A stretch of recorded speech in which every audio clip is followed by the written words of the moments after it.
The Nightingale and the Rose by Oscar Wilde. She said that she would dance with me if I bought her red roses, cried the student. But in all my garden there is no red rose. From her nest in the home oak tree, the nightingale heard him, and she looked out through the leaves and wondered. No red rose in all my garden, he cried, and his beautiful eyes filled with tears. Ah, on what little things does happiness depend! I have read all that the wise men have written, and all the secrets of philosophy are mine. Yet for want of a red rose is my life made wretched. Here, at last, is a true lover, said the nightingale. Night after night have I sung of him, though I knew him not. Night after night have I told his story to the stars, and now I see him. His hair is dark as a hyacinth blossom, and his lips are red as the rose of his desire. But passion has made his face like pale ivory, and sorrow has set her seal upon his brow. The prince gives a ball tomorrow night, murmured the young student, and my love will be of the company. If I bring her a red rose, she will dance with me till dawn. If I bring her a red rose, I shall hold her in my arm, and she will lean her head upon my shoulder, and her hand will be clasped with mine. But there is no red rose in my garden, so I shall sit lonely, and she will pass me by. She will have no heed of me, and my heart will break. Here indeed is the true lover, said the nightingale. What I sing of, he suffers. What is joy to me, to him is pain. Surely love is a wonderful thing. It is more precious than emeralds and dearer than fine opals. Pearls and pomegranates cannot buy it, nor is it set forth in the marketplace. It may not be purchased of the merchants, nor can it be weighed out in the balance for gold. The musicians will sit in their gallery, said the young student, and play upon their stringed instruments, and my love will dance to the sound of the harp and the violin. She will dance so lightly that her feet will not touch the floor, and the courtiers in their gay dresses will throng around her. But with me she will not dance, for I have no red rose to give her. And he flung himself down on the grass and buried his face in his hands and wept. Why is he weeping? Asked a little green lizard as he ran past him with his tail in the air. Why indeed? Said a butterfly who was fluttering about after a sunbeam. Why indeed? Whispered a daisy in her neighbor in a soft, low voice. He is weeping for a red rose, said the nightingale. For a red rose? They cried. How very ridiculous! And the little lizard, who was something of a cynic, laughed outright. But the nightingale understood the secret of the student's sorrow, and she sat silent in the oak tree and thought about the mystery of love.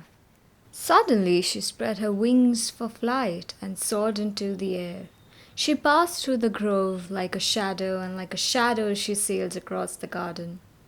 In the center of the grass plot was standing a beautiful rose tree, and when she saw it, she flew over it and lit up a spray. Give me a red rose, she cried, and I will sing you my sweetest song. But the tree shook its head. My roses are white, it answered, as white as the foam of the sea, and whiter than the snow upon the mountain. But go to my brother, who grows round the old sundial, and perhaps he will give you what you want. So the nightingale flew over the rose tree that was growing round the old sundial. "Give me a red rose," she cried, "and I will sing you my sweetest song." But the tree shook its head.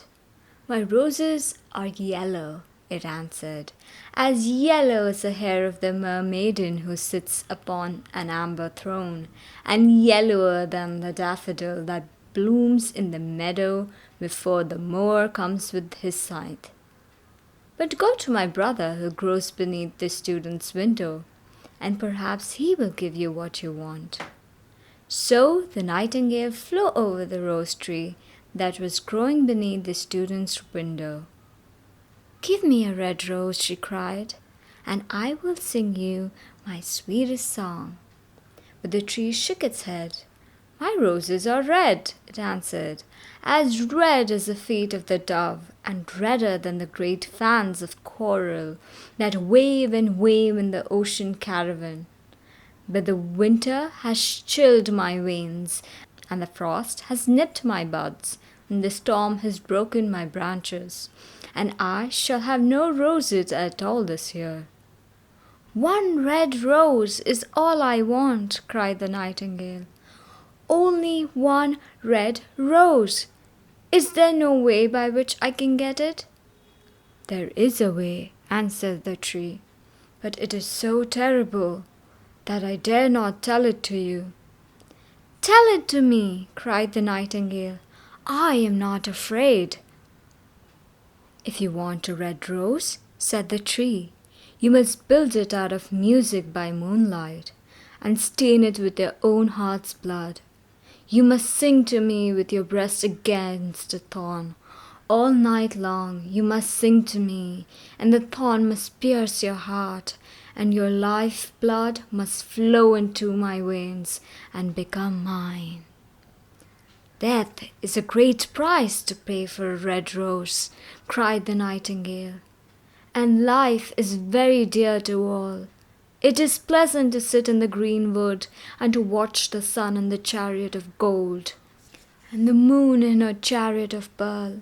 Sweet is the scent of the hawthorn, and sweet are the bluebells that hide in the valley, and the heather that blows on the hill. Yet love is better than life, and what is the heart of a bird compared to the heart of a man?" So she swept her brown wings for flight and soared into the air. She swept over the garden like a shadow, and like a shadow she sailed through the grove. The young student was still lying on the grass where she had left him, and the tears were not yet dry in his beautiful eyes. "Be happy," cried the nightingale. "Be happy, you shall have your red rose.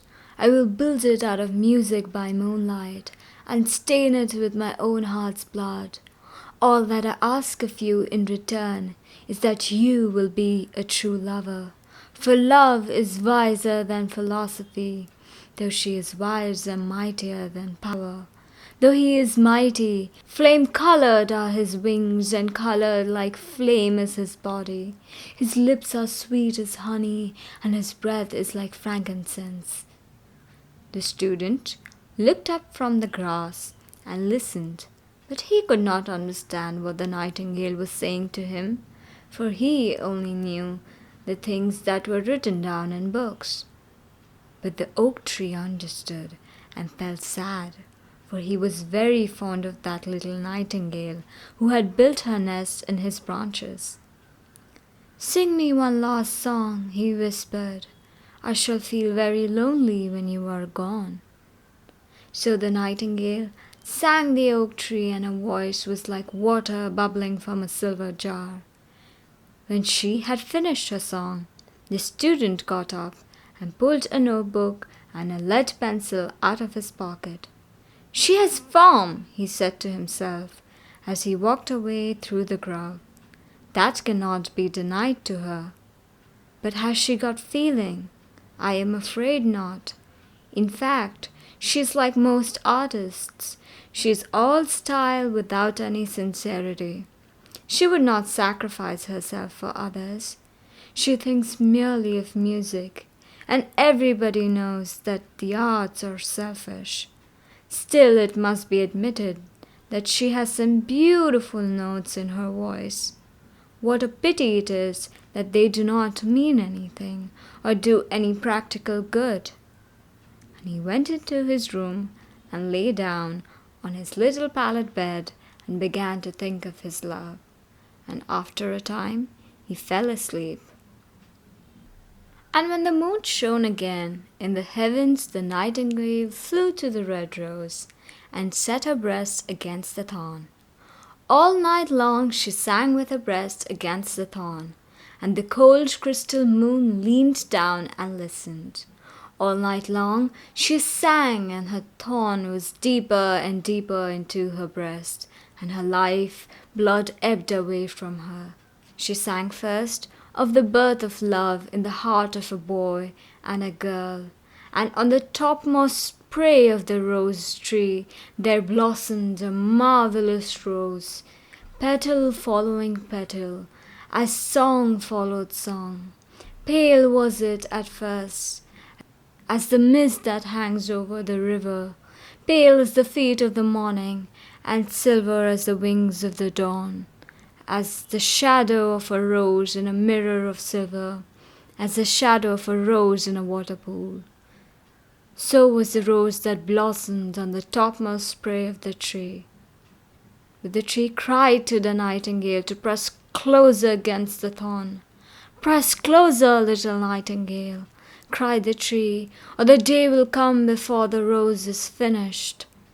So the nightingale pressed closer against the thorn, and louder grew her song, for she sang the birth of passion in the soul of a man and a maid.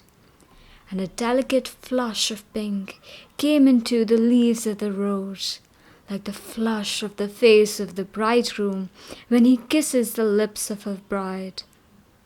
But the thorn had not yet reached his heart, so the rose's heart remained white. For only a nightingale's heart's blood can crimson the heart of a rose. And the tree cried to the nightingale to press close against the thorn.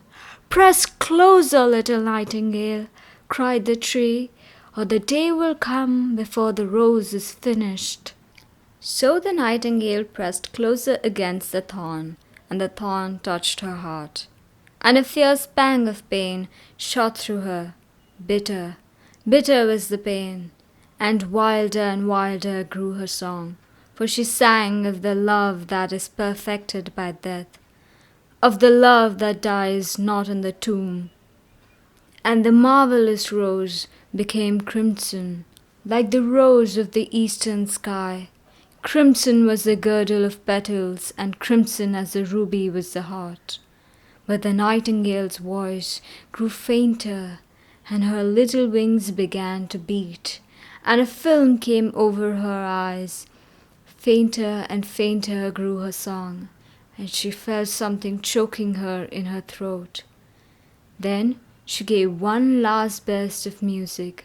The white moon heard it, and she forgot the dawn, and lingered on in the sky. The red rose heard it, and it trembled all over with ecstasy, and opened its petal to the cold morning air. Echo bore it to her purple caravan in the hills, and woke the sleeping shepherds from their dreams. It floated through the reeds of the river, and they carried its message to the sea. "Look, look!" cried the tree. "The rose is finished now." But the nightingale made no answer, for she was lying dead in the long grass with the thorn in her heart. And at noon the student opened his window and looked out. "Why, what a wonderful piece of luck!" he cried. "Here is a red rose. I have never seen any rose like it in all my life. It is so beautiful that I am sure it has a long Latin name." And he leaned down and plucked it. Then he put on his hat and ran up to the professor's house with the rose in his hand. The daughter of the professor was sitting in the doorway winding blue silk on a reel, and her little dog was laying at her feet. "You said that you would dance with me if I bought you a red rose," cried the student. "Here is the reddest rose in all the world. You will wear it tonight next to your heart as we dance together. It will tell you how I love you." But the girl frowned. "I am afraid it will not go with my dress," she answered. "And besides, the Chamberlain's nephew has sent me some real jewels, and everybody knows that jewels cost far more than flowers." "Well, upon my word, you are very ungrateful," said the student angrily, and he threw the rose into the street, where it fell into the gutter, and a cartwheel went over it. "Ungrateful!" said the girl. "I tell you what, you are very rude. And after all, who are you? Only a student? Why, I don't believe you have ever got silver buckles to your shoes as the Chamberlain's nephew has." And she got up from her chair and went into the house. "What a silly thing love is," said the student as he walked away. "It is not half as useful as logic, for it does not prove anything, and it is always telling one of things that are not going to happen, and making one believe things that are not true. In fact, it is quiet and practical, and as in this age to be practical is everything, I shall go back to philosophy and study metaphysics." So he returned to his room and pulled out a great dusty book and began to read.